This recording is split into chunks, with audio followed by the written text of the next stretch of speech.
Parce qu'il y a quand même une question qui est toute bête. On n'a plus d'électricité, grosso modo, il n'y a plus d'IA. Donc, la résilience, en fait, c'est... Sans eau, il y a de l'IA quand même. Comment? Sans eau.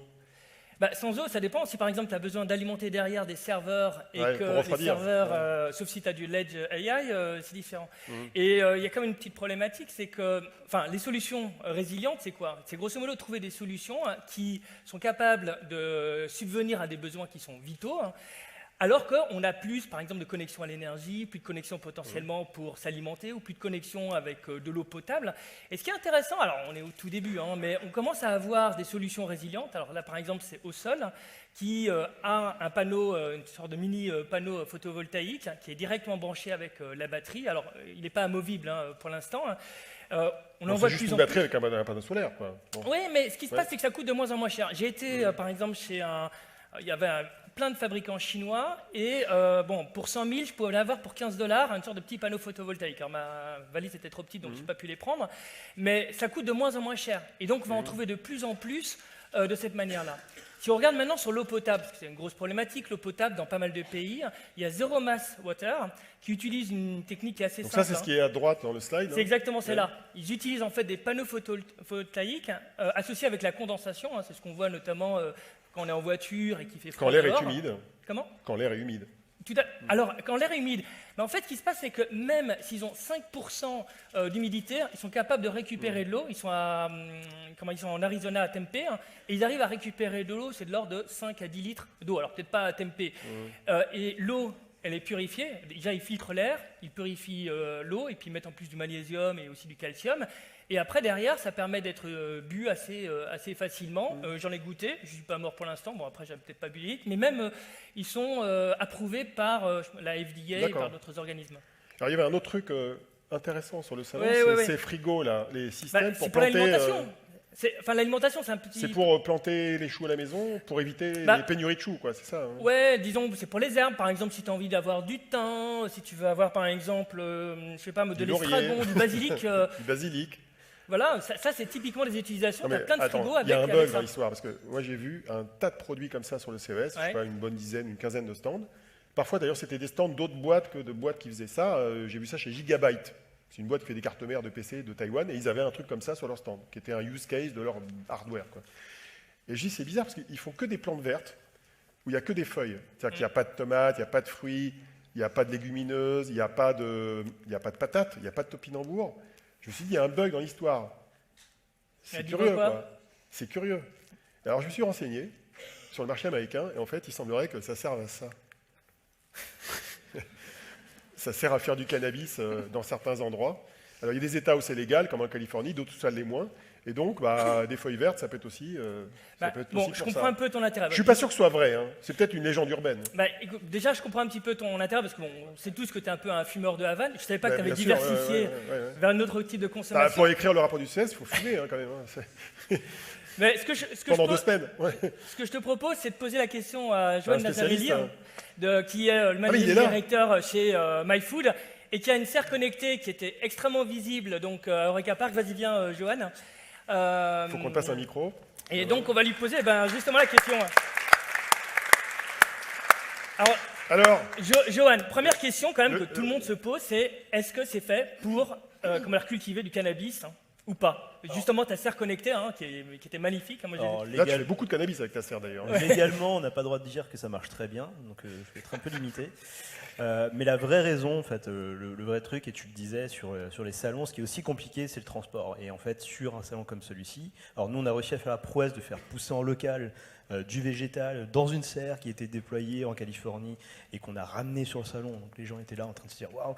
Mais c'est délicat de transporter des choses avec des racines, avec des choses comme des melons, comme des tomates ou des poivrons, des aubergines. Et c'est pour ça qu'il y a souvent du verre.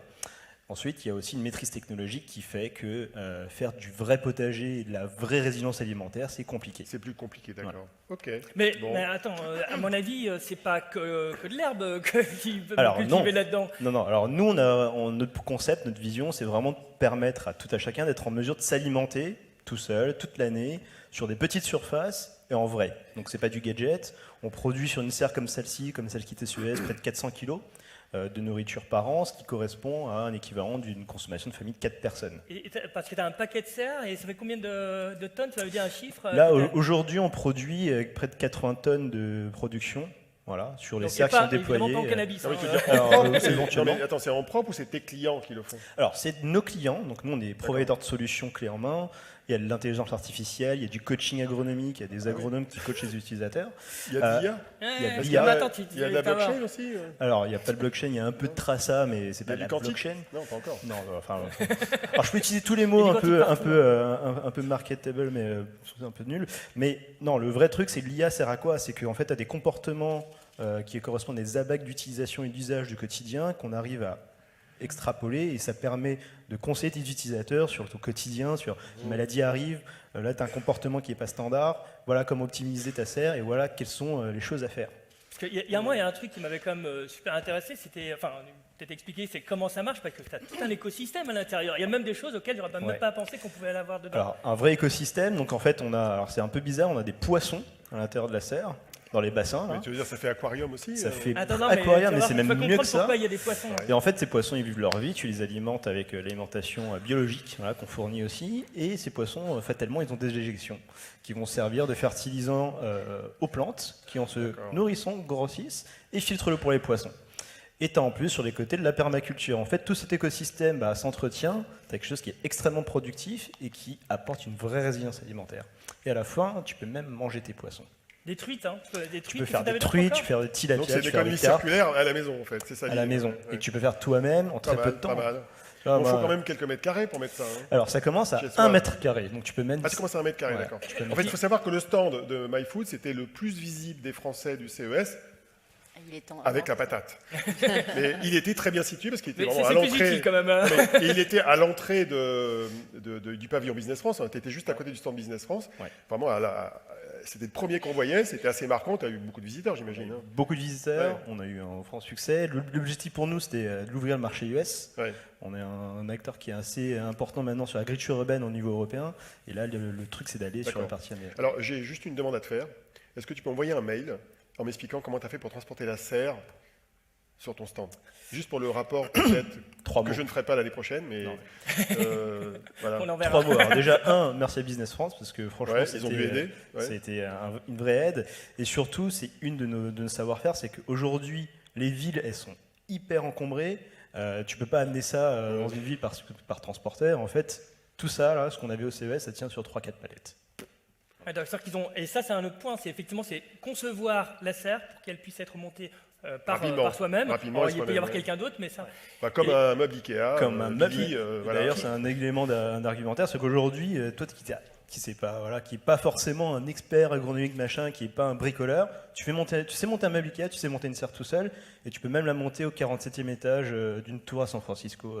Mais attends, est-ce que c'est pas parce que, alors je sais pas si c'est pour des bobos parisiens ou en tout cas des personnes de ce type-là qui vont acheter ce type de serre, mais c'est pas plutôt pour ces personnes-là ou t'en vends ailleurs? Non, alors 2 raisons pourquoi c'est pas les bobos. Déjà, on est présent sur 14 pays. Plusieurs centaines de clients qui ont la serre aujourd'hui.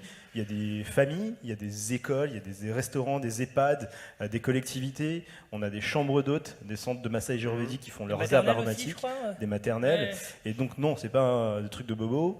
Et surtout, il y a des arguments qui font mouche. C'est mais votre truc est écologique, ça va coûter une blinde. On me le fait souvent.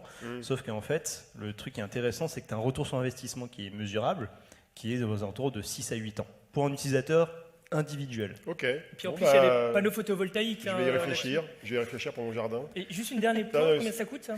Alors ça commence à partir de 3 000 €. Pour les grandes serres, les 22 mètres carrés, la solution de base, elle coûte, le truc à 1 mètre carré coûte à partir de 520 €. Et jusqu'à quasiment l'infini, mais on a des trucs qui commencent à être pas mal autour de 20 000 €. Non, mais c'est surtout la location aussi. Tu peux faire un leasing, et surtout, pour donner une idée, pour l'espèce de retour sur investissement, aujourd'hui, quelqu'un de moyen, une famille moyenne, elle consomme à peu près des légumes, on est à 40 kg par an. Et puis, c'est à peu près 130 € par mois, c'est le coût d'une serre. Voilà. Que tu peux avoir. On peut l'applaudir, hein, c'était une belle performance.